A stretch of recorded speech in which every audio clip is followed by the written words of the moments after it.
Salam. Salam, xoş gördük sizi. Müsahibəyə görə vaxt ayırdığınız üçün təşəkkür edirik. Xoşdur Tünzələ xanım. Bioadaptasiya laboratoriyası olaraq aparılan tədqiqatların əsas məqsədi nədən ibarətdir? Bizim apardığımız tədqiqat işlərimizin əsas məqsədi ətraf mühitin əlverişsiz stress amillərinə, biotik, abiotik faktorlara qarşı davamlılığın, adaptasiyanın molekulyar mexanizmlərini aşkar etməkdir. Yəni biz tədqiq edirik ki, bitki stressə məruz qalanda onda nə kimi proseslər baş verir? Ümumiyyətlə davamlılığın əsasında duran mexanizmlər hansılardır? Yəni araşdırırıq ki, stressə məruz qalanda bitkidə hansı genlərin ekspressiyası dəyişilir, hansı siqnal ötürülmə yolları, metabolik yollar aktivləşir, antioksidant müdafiə sistemi necə tənzimlənir və s.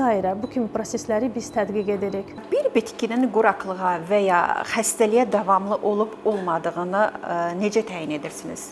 Bizim məqsədimiz, biz laboratoriyada hər bir mərhələdə, cücərti mərhələsindən tutmuş bütün bitki mərhələsinə kimi də müxtəlif molekulyar, biokimyəvi yanaşmalardan istifadə etməklə bunu təyin edə bilirik. Məsələn, bilirik ki, bitkilərdə davamlılıq genləri var. Bunları R genləri də adlandırırlar, resistent sözündən götürərək.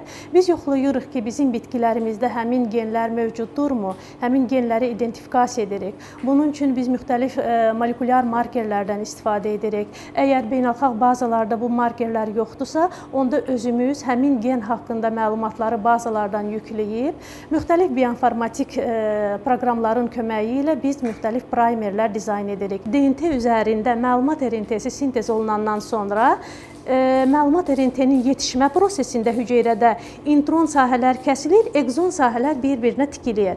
Ona görə də biz çalışırıq ki, elə primerlər dizayn edək ki, o primer birinci ekzonun sonuna, ikinci ekzonun isə başlanğıcına uyğun gəlsin. Yəni bu yalnız iki ekzon sahəsini əhatə etsin və belə olan halda biz ekspressiyanı daha dəqiq yoxlaya bilirik, analiz edə bilirik. Laboratoriyada aparılan tədqiqat prosesi hansı mərhələlərdən keçir?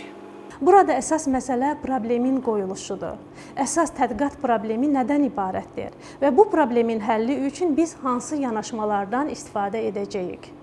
Burada digər bir problem bioloji tədqiqatlarda isə ondan ibarətdir ki, əldə etdiyimiz bu nəticə nə dərəcədə doğrudur? Yəni, nə dərəcədə bu nəticə təsadüfdən yarana bilər? Təsadüfdən yaranma ehtimalını biz sıfıra endirməliyik.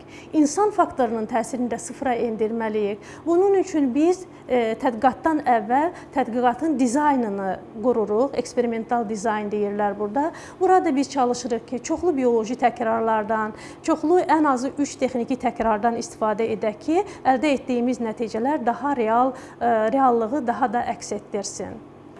Bəs bu tədqiqatların insanların gündəlik həyat tərzinə və ərzaq təhlükəsizliyinə təsiri necə olur?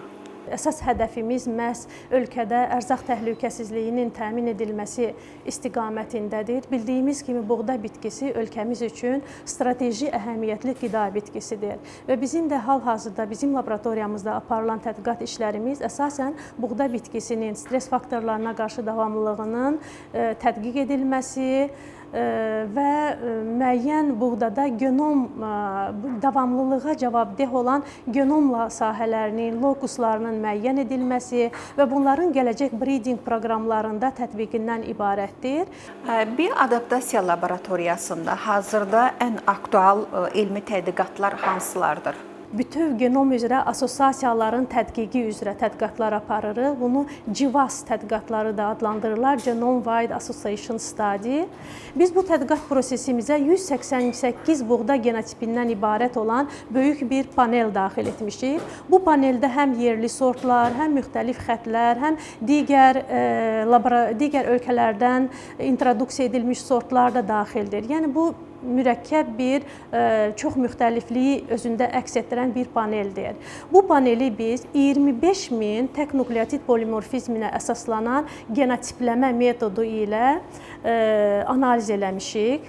Bunu 25K array metodu da deyirlər. Biz bu tədqiqat işlərimizi Almaniyanın Bonn Universiteti və Osnabrück Universitetinin professorları ilə, əməkdaşları ilə birgə həyata keçirmişik. Bəs əldə olunan nəticələrin praktik əhəmiyyəti nədən ibarətdir? Əldə olunan nəticələrin praktik əhəmiyyəti əlbəttə ki, ölkəmizin iqtisadi gücünü, yəni ərzaq təhlükəsizliyini təmin etmək, bir də ölkəmizi idxaldan azad etməkdir.